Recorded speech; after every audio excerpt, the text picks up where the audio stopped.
Hi, Kevin Coupe here, and this is FaceTime with the Content Guy. So I'm in California this week, and the main reason I came out here was because USC, Marshall School of Business, the section that's run by Bob Herman's in the food industry, they asked me to come out and do a session. Michael came out to do a different session as well.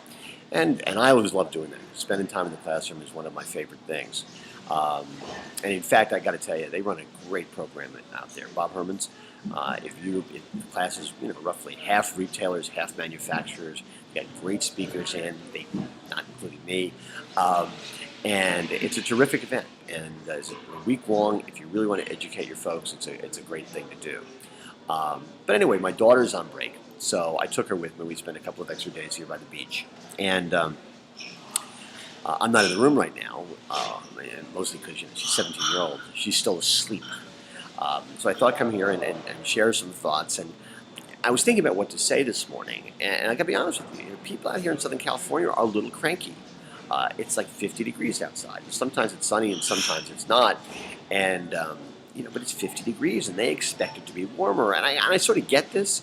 I was in Boston last week and it was like 70 degrees. It was spectacular for a couple of days in Boston.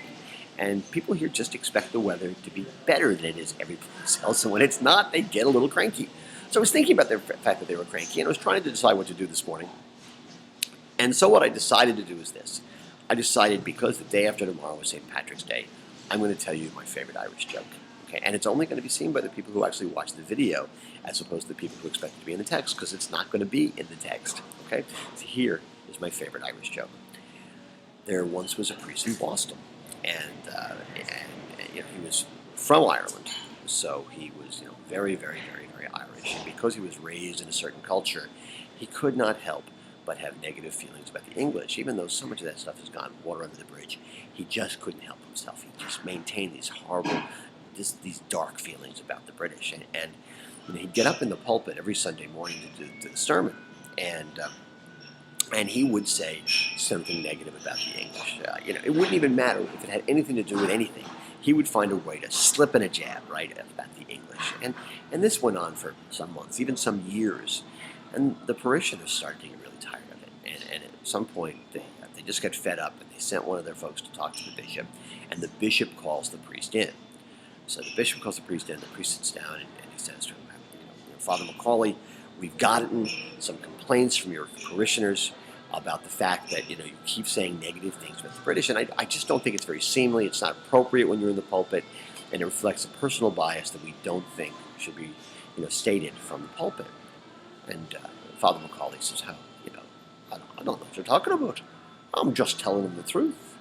And he says, "Listen, you're not telling the truth. You're telling your version of the truth. That's not accurate. So we need you to stop now." And he goes, "I don't think I could do that."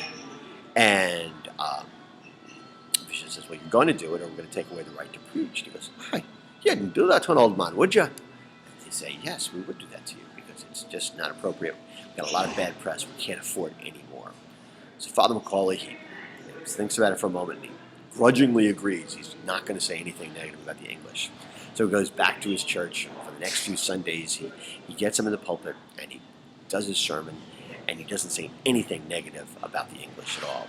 So finally, it just gets to the point where we just can't take it anymore. So he gets up in the pulpit one Sunday, and he says, "My dear friends in Christ, today the sermon is about the Last Supper, and how Christ looked at his 12 apostles and said, 'One of you will betray me,' and how Judas Iscariot leapt to his feet and said, 'I say, Governor, you don't mind me, do you?'" I love that joke. Anyway, I hope you have a great week, a great weekend. Happy St. Patrick's Day.